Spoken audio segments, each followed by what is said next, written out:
I was in a car accident in 1983. The person who was driving the car crashed into a tree. He walked away from the accident, but my body was crushed. And in the hospital, the pain was excruciating. The right side of my face was crushed in. My jaw was pulled off. I had several injuries with my back. The vertebrae was shattered. Discs were flattened and bulged. My feet were shattered. They thought I would never be able to walk again. I had no feeling from my waist down. I had some different issues, of course, with life, working very, very hard. The harder you work, perhaps the more that you can feel fulfilled. Actually not giving enough joy to myself.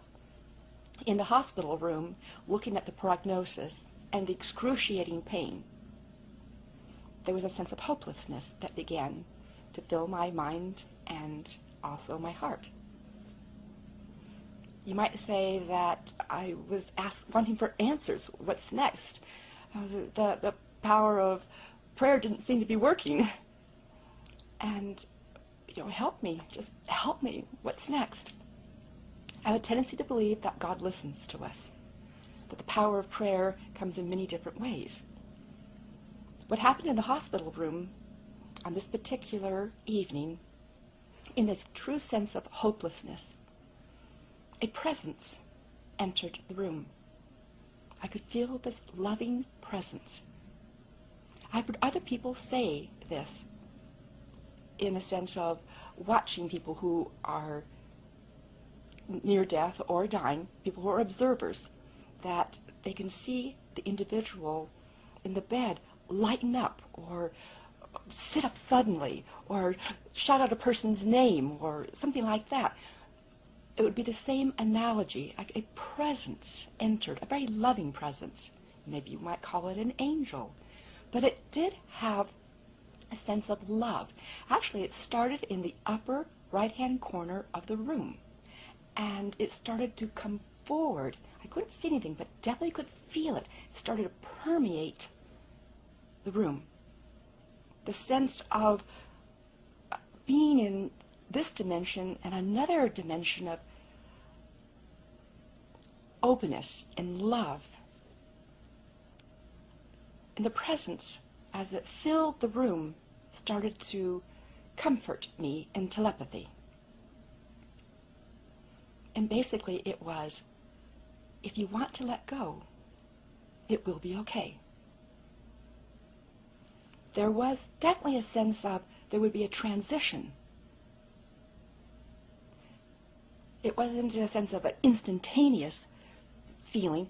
The presence continued to grow and get stronger and more loving, to the point in my mind, my heart, my soul, my being felt very safe and comforted. That sense that I would be lifted and alive. And when that fully permeated my sense of Jessica, but also feeling secure in this love, in telepathy, I said, yes. Then instantly, at that point, I was in a completely different realm, instantaneously. Then there was no earth, no hospital room, no pain, no people. It was all energy. And I was now a point of light. Very much me. Completely Jessica. And my first thought was, I did it! I'm dead! Very aware that I was dead. And great joy. The pain was gone. The excruciating pain, the fact of what would ever happen to me, or of having a life with hopelessness. Now it was a realm of perfection. And one of the things that I found was interesting, I was aware that now there was no time. I was aware of infinity, that there was no end. And it seemed absolutely, completely normal. There was no up, there was no down, there was no high, there was no low. And everything really did feel perfect. It all seemed so normal. Some people might call it, I've read, the void.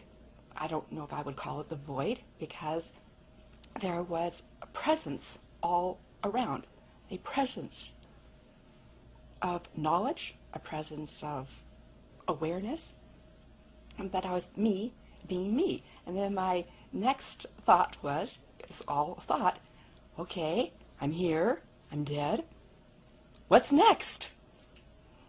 And that's when I describe waves, these waves of energy from right to left started coming towards me. From the edges, you might say, but there are no edges, but from eternity, rolling through to me, through me. When the energy rolled through me, I became the knowledge. You could feel it coming, be it, it would pass through, but then you were it. And that's something I find very, very interesting, because usually when now back in my body and you gather knowledge, and you hear knowledge, you listen to it, you remember it. And you put it in your filing cabinet in your brain, and you'll pull back facts. I remember this, okay, I remember that, this feeling, this sense, the smell, the event. Perhaps it's a joyful event or maybe a painful event, but you're remembering it, and you can remember it in flashes. But this was different. You became the knowledge. As I described now, in remembering, it was love. A sense of all love. But love in that was knowledge. In this vastness that I'm a pinpoint of light, and these waves of knowledge continue to pass through me, there was a sense of knowing all, and in this perfection. And I would ask questions. One of the questions was, why is there pain on earth? Or why do things happen to people or animals? And it was interesting, as I can put words to it. Well, Jessica, some people want to be nurses. Some people want to be healthcare workers. Well, then there has to be sickness in order for people to make them well and to caretake. Some people, they're born and they just love to do war and warfare and combat. Well, then there has to be a sense of battles and being able to do that cycle. And it wasn't good or bad, it was just perfection. Very much that energy is constant. It shifts and it changes. And was very much logical, loving, practical, infinite. And rather any judgment of it, there was that isness. I thought, oh, okay. That some people have these different needs, but then there's the balance. Very much of a perfect balance in nature, in animals, in human beings, and even in the sense of the cosmos. And I felt this joy, this overwhelming joy of, it has been and always will be perfect. How beautiful, how wonderful, joy. And again, absolutely no judgment. Very clear, no good, no bad, no right, no wrong. The isness of everything has been and always will be perfect, and I was part of it. And as I understood this, I felt that I was still a pinpoint of light, but an expansion of joy. Now, I mentioned that when I had my near-death experience, I had a lot of different challenges in my life, at work and goals I wanted to do, people and personalities that I surrounded myself with, that sometimes they were takers, and I often had a tendency to be more of a giver. As I'm expanding in this joy, a light appears, this brilliant light. It's huge, luminous. It was very interesting. I had the awareness that, oh my gosh, that light has always been there. but I couldn't see it because my consciousness wasn't high enough. You might say that when I had this near-death experience and when the angel presence came into the room and I mentioned hopelessness, a sense of hopelessness in my life, well, the state of my near-death experience, that was the consciousness that I had. Now as my consciousness or my sense of joy and love and reality and my true sense of self is filled, I could see this light.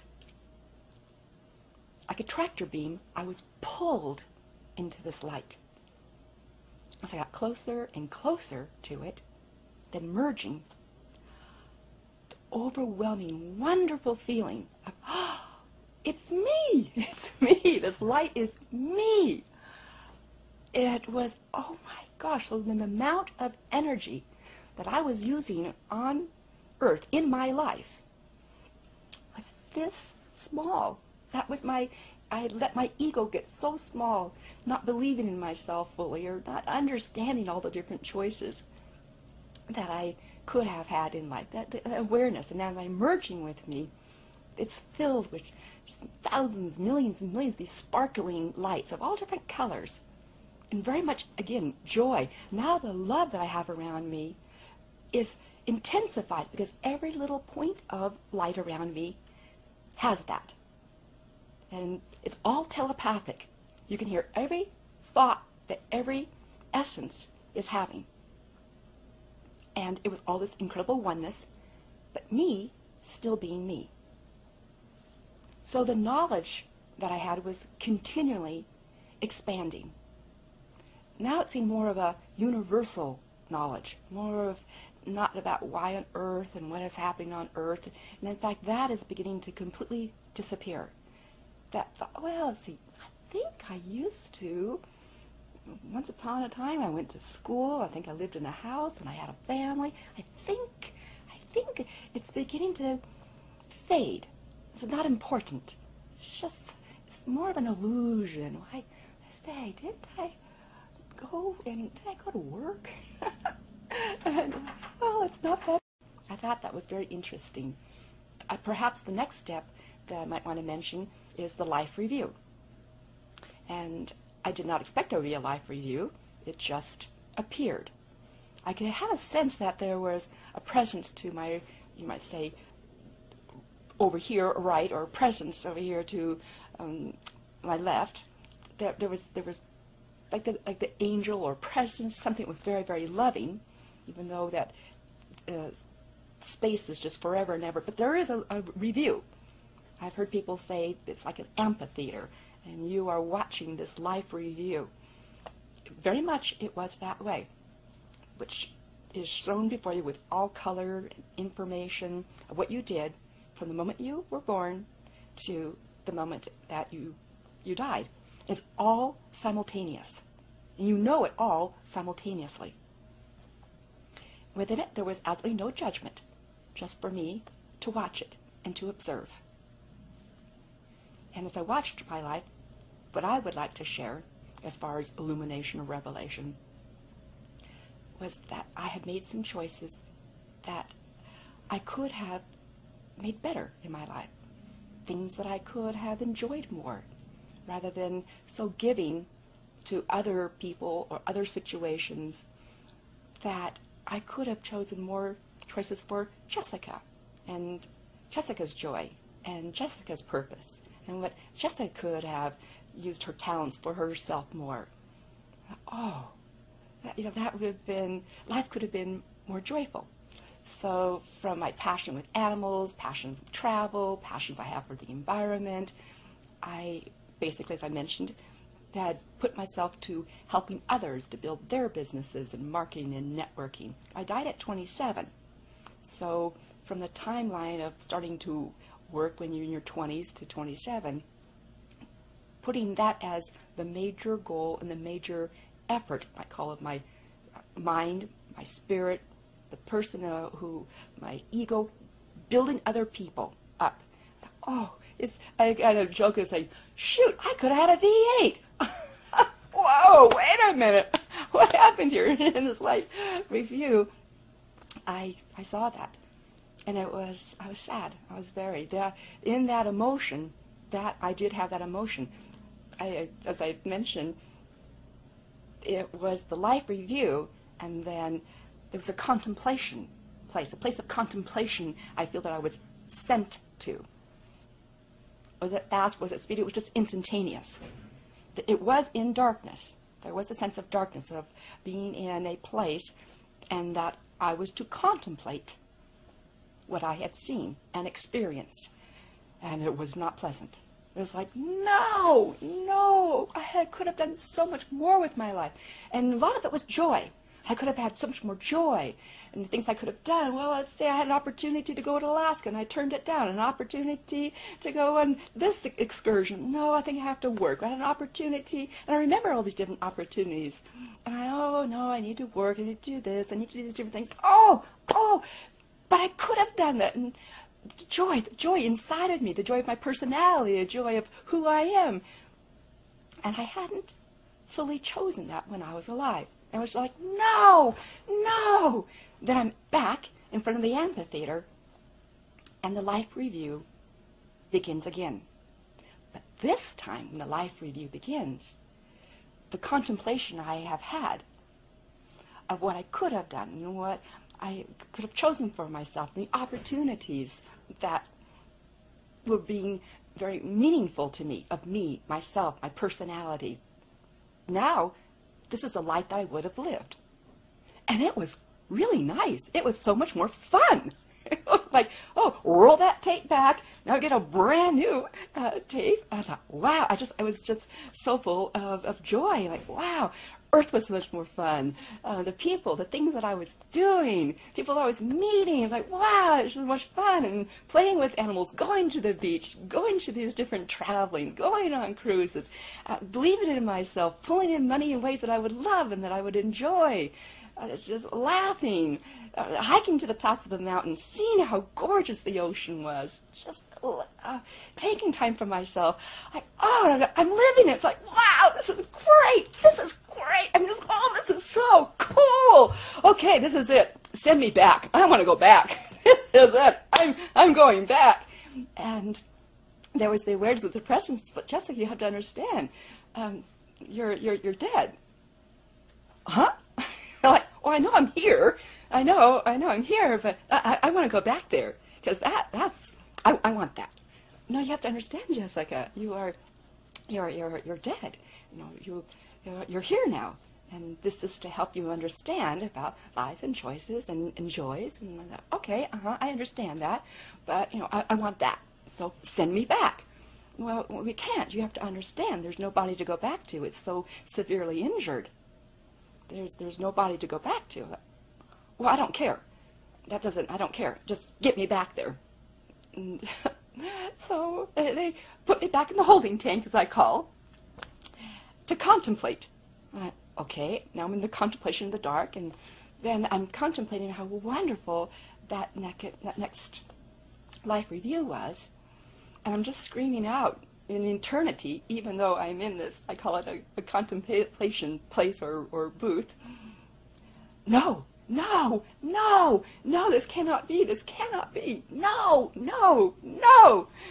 I would call it my own personal hell. There is no judgment, my own personal just sense of, I wasted my life. I wasted it. Now I'm back, and it's a third review. And in this review, it is one in which if I had made those choices, and I had lived those choices, that perhaps the accident would not have happened, because I would have made so many choices that were what I liked and what was important to me, and the people I would have pulled into my life, the individuals that I would have met. I would have believed in myself more, so I would have more like-minded individuals. And the joy that was in front of me was even more intense and exciting, and you might call it liberating and beautiful, and scenes that would have in Earth, where even the trees were even greener and more fun, and the sounds and the sights. But then if the accident had happened, the people I would have met, married, getting married, things that I could have created, talents, and I'm like, wow, I really like this thing. Oh, okay, this is good. This is really good. I like this. This is good. Okay, I am ready. I am ready to do this life. All right. Oh, this is wonderful. This is wonderful. It's just this joy and this excitement and just, okay. Now, send me back. Okay, you get me back there. No, you can't, Jessica. Because you're dead. There's nobody to send you back to. Actually, there's no earth at this time. We have to move you forward. We're moving you forward with your consciousness so that, this is where you are. And I just said, no, you have to send me back. It's just absolutely, this was the most important thing, the only thing that I could think and focus on was that I have to get back. And one of to explain in a unique way, the awareness was your consciousness still isn't high enough to get you back. And the level where you are in this, I call it a dimension, it's not a high enough consciousness to get you to that place. So I'm back in the holding tank to think about this, and all I'm doing is just screaming in telepathy. It's just like, no. There has to be a higher power to get me back. There has to be a higher power. There has to be a higher power. There has to be. And knowing it, not giving up. And in that illumination of just, I have to get back. That is the only thing that counts. Then instantly, everything changed. Everything, I was not in that realm anymore. I was in a totally different realm. And that is the one which was pure, absolute, complete, non-ending light of all love. And now I'm a small speck again in this eternal massiveness.